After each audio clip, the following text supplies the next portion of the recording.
तो क्या legion funding एक स्कैम है? तो अगर आपको पता नहीं लीजन फंडिंग क्या है, तो मैं आपको बता दूं। लीजन फंडिंग एक न्यू प्लेटफॉर्म है जिन्हें प्रमोट कर रहे हैं खुद उमर पंजाबी। अगर आपको पता नहीं उमर पंजाबी कौन है, तो उमर पंजाबी ट्रेडिंग इंडस्ट्री के बहुत फेमस क्रिएटर है। पर आप देख सकते हैं तो उमर पंजाबी खुद इस फर्म को प्रमोट कर रहे हैं।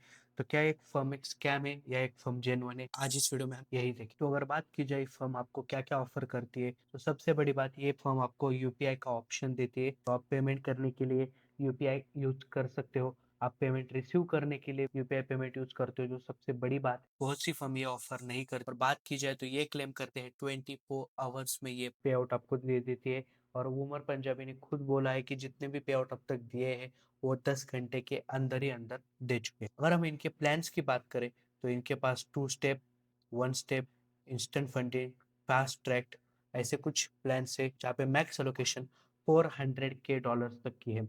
अगर हम यहाँ पे इनके 2 स्टेप मॉडल की बात करें, तो यहाँ पे 8% और 5% ऐसे प्रॉफिट टारगेट्स है। और मैक्स डेली लॉस 4% तीनों फेजेस में है। और बात की जाए तो 10% का मैक्स ओवरऑल डीडी ये प्रोवाइड करती है, जो बहुत अच्छा है। कुछ फर्म 8 भी प्रोवाइड करती है। अगर बात की जाए यहाँ पे प्राइसिंग की, तो प्राइसिंग बहुत ही एवरेज है, अच्छी प्राइसिंग है। थोड़ी सी एक्सपेंसिव साइड जाती है, क्योंकि आजकल बहुत सी फर्म आपको सस्ते में अकाउंट दे सकती है। जैसे फायर्स का अकाउंट 2 स्टेप की बात की जाए, तो इससे सस्ते में मिलता है। बट हम देखेंगे क्या ये फर्म वर्थ इट है लेना। अगर बात की जाए इनके 1 स्टेप की, तो यहाँ पे आपको 10% का टारगेट है, 3% का मैक्स डेली लॉस है, और 6% का मैक्स लॉस है, जो फंडेड में 6% का ट्रेलिंग लॉस है। तो यहाँ पे ये ट्रेड ऑफ हो जाता है कि आपको 6% का ट्रेलिंग लॉस मिल रहा है, ऊपर से एक सीएफडी फर्म है, तो ये यहाँ पे एक ट्रेड ऑफ हो जाता है। अगर बात की जाए इंस्टेंट फंडेड की, जो ऑफ कोर्स आपको पता ही होगा, अगर नहीं पता तो इंस्टेंट फंडिंग में ज़्यादा रिकमेंड करता नहीं हूँ। बट अगर यहाँ देखा ही जाए, तो 3% का मैक्स लॉस, 5% का ट्रेलिंग लॉस, बहुत कम। और सबसे बड़ी बात 20% की कंसिस्टेंसी, जो बहुत से लोगों से अचीव नहीं हो पाती। तो अगर आप बिगिनर हो, आपसे अच्छी ट्रेड नहीं होते, तो मैं आपको यहाँ पे इंस्टेंट फंडेड की तरफ जाने का रिकमेंड नहीं करूँगा। अब बात की जाए इनके फास्ट ट्रैक की, जो इनकी कुछ स्पेशलिटी की बात हो जाए, फास्ट ट्रैक ये प्रोवाइड करते हैं जहाँ पे आपको सारे अकाउंट्स $9 के मिल जाएंगे। बट ये अकाउंट $9 के क्यों है, तो ये पे लेटर अकाउंट है। सबसे पहले पास करो, फिर एक्टिवेशन फी दे दो। तो अब तो कहोगे यार सही है, $9 का अकाउंट ले लूँ, पास करने के बाद तो फी दे दूंगा, वैसे भी मेरे पैसे बच जाएंगे। पर ऐसा नहीं है, यहाँ पे उन्होंने क्लियरली मेंशन नहीं किया है। बट हिडन रूल में अगर आप देखने जाओगे, यहाँ पे 20% की कंसिस्टेंसी रिक्वायर्ड है, जो बड़ा ट्रेड ऑफ है। और इसी वजह से बहुत से लोग पे लेटर करने के बाद भी अकाउंट को क्लियर नहीं कर पाएंगे। अगर बात की जाए इस फर्म के कुछ रूल्स के बारे में, तो न्यूज ट्रेडिंग फंडेड में अलाउड नहीं है। तो आप फंडेड अकाउंट में न्यूज ट्रेडिंग नहीं कर सकते। तो यह बात को आपको ध्यान रखना ही, नहीं तो आपका अकाउंट हार्ड ब्रिज हो जाएगा। दूसरा रूल जिसकी वजह से ये फर्म आते ही सबसे बड़ी चर्चा की विषय थी, वो था मिनिमम होल्डिंग टाइम। बहुत से लोगों ने उमर पंजाबी को क्वेश्चन किया कि फर्म में मिनिमम ट्रेड होल्डिंग टाइम क्यों है। तो उमर पंजाबी ने कहा कि ये जो होल्डिंग टाइम है वो एवरेज आउट हो जाता है। ये कोई फिक्स 2 मिनट का होल्डिंग टाइम नहीं है। बट अगर हम यहाँ पे देखे जाए, तो यहाँ वो जो 2 मिनट का होल्डिंग टाइम है वो एवरेज आउट हो जाता है। इसका मतलब ये नहीं अगर आपकी एक भी ट्रेड 2 मिनट से नीचे होल्ड हो जाए तो आपका अकाउंट ब्रीच हो जाएगा। बट यस, अगर आपका ओवरऑल जितने भी आपने ट्रेड्स लिए वहाँ पे अगर वो 2 मिनट्स के नीचे हो जाते हैं एवरेज, तो हाँ आपका अकाउंट हार्ड ब्रीच हो जाएगा, जो यहाँ पे उन्होंने एक्सप्लेन भी करके रखा है।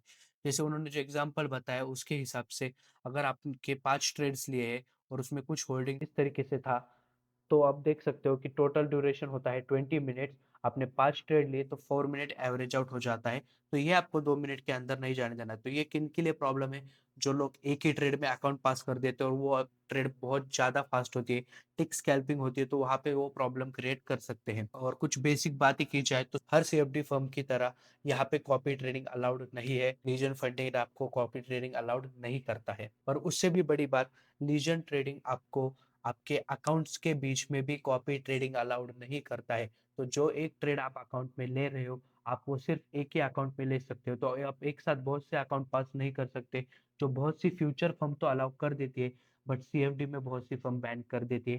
तो वैसे ही लीजन ट्रेडिंग में आप ये, अगर कुछ बेसिक चीज की बात करी जाए, जो मुझे लगा नहीं था, but martingale and position stacking strategies लीजन फंडिंग अलाउड करता है, जो बहुत बड़ी बात है। आप कहोगे ऐसा क्यों? तो अगर आप एक छोटा सा लॉस बुक करते हो, तो आप पोजीशन साइज डबल करके आपके आप उस लॉस को रिकवर कर सकते हो, आप ब्रीच भी कर सकते हो। बट अगर आपके आपको स्ट्रैटेजी पे भरोसा है तो मार्टिंगल प्रॉप फर्म में एक किलर मूव है, जो मेरे ख्याल से जल्दी ये वैसे भी हटा देंगे। अब बात की जाए क्या आपको लीजन फंडिंग का अकाउंट लेना चाहिए? तो मैं कहूँगा अगर आप ट्रस्ट पायलट पे यहाँ पे रिव्यूज़ देखोगे, तो रिव्यूज़ भी अच्छे हैं। लोगों की तरफ से रिस्पॉन्स भी बहुत पॉज़िटिव आ रहा है। फ़र्म की अगर हम ट्रस्ट की बात करें तो उमर पंजाबी एक बहुत बड़ा चेहरा है। वो नहीं चाहेगा कि अपने रेपुटेशन पे कोई भी दाग आए और फ़र्म भी बहुत नई है, अगर उन्हें एस्टेब्लिश होना है, तो स्टार्टिंग में तो आपके पे आउट रिजेक्ट्स नहीं करेंगे। बट फिर भी आपको कॉशियस रहना है, आपको किसी एक फ़र्म में इतना ज़्यादा इन्वेस्टमेंट नहीं करना, जितना लॉस आप बेयर नहीं कर सकते। रूल्स की बात की जाए तो बहुत स्टैंडर्ड से, प्राइसिंग की बात की जाए तो बहुत स्टैंडर्ड, कुछ ऐसा नया नहीं है जिस वजह से आप इस फर्म के साथ जाओ। बट अगर बात की जाए ट्रस्ट की और अगर बात की जाए इंडियन फर्म की तो हाँ, आप इसे चूज़ कर सकते हो। मैं कहूँगा अगर आपके पास ज़्यादा पैसे नहीं है तो आप दूसरी फर्म के पास जा सकते हो, जैसे फंडेड हाइव या फायर जो चीप अकाउंट प्रोवाइड करते हैं, और भी कुछ फर्म्स है जो चीप अकाउंट प्रोवाइड करते हैं, तो आप उनके साथ जा सकते हो। बट अगर आप उमर पंजाबी वाली फर्म को ट्राई करना चाहते हो तो लीजेंड फंडिंग को आप ट्राई कर सकते हो और ये मेरी तरफ से अप्रूव्ड है। तो चलिए आज का वीडियो यही खत्म होता है।